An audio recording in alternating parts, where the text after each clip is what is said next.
बहुत समय पहले की बात है। एक विशाल और समृद्ध राज्य में एक बुद्धिमान राजा शासन करता था।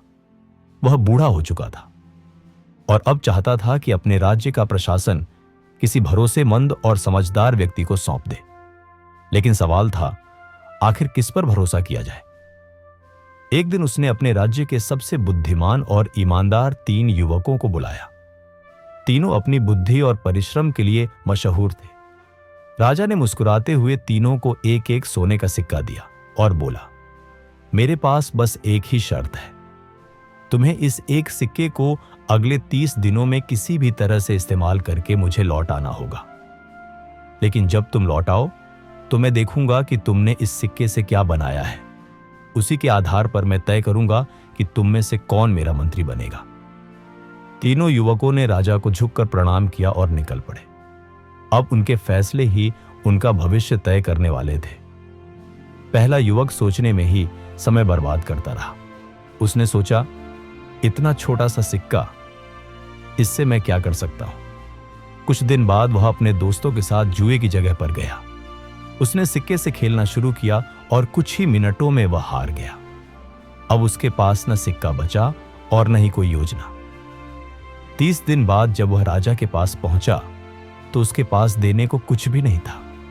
उसने शर्म से सिर झुका लिया। राजा ने बिना कुछ कहे उसे जाने को कहा। दूसरे युवक ने सिक्के का इस्तेमाल थोड़े सोच समझ कर किया। उसने उस सिक्के से कुछ फल खरीदे और बाजार में बेचे। कुछ लाभ हुआ, लेकिन वह लाभ बहुत मामूली था। उसने सोचा, चलो कुछ तो कमाया। 30 दिन बाद जब वह राजा के सामने गया तो उसने एक सिक्के को 2 सिक्कों में बदल दिया था। राजा ने उसकी मेहनत की सराहना की, लेकिन बोला, तुमने मेहनत तो की, लेकिन तुम्हारी सोच सिक्के जितनी ही छोटी रही। अब बारी तीसरे युवक की थी।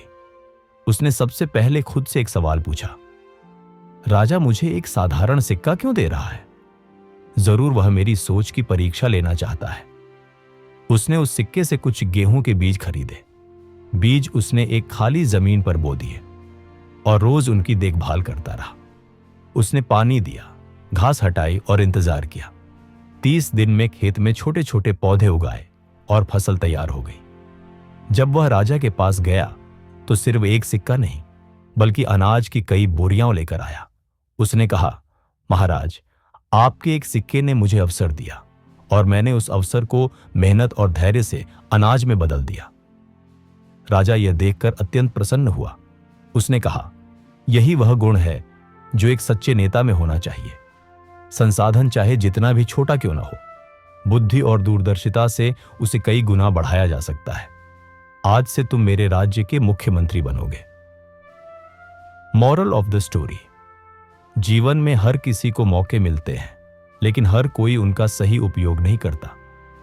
असली सफलता उन लोगों को मिलती है जो छोटी सी चीज को भी बड़ी सोच और मेहनत से सोने में बदल देते हैं।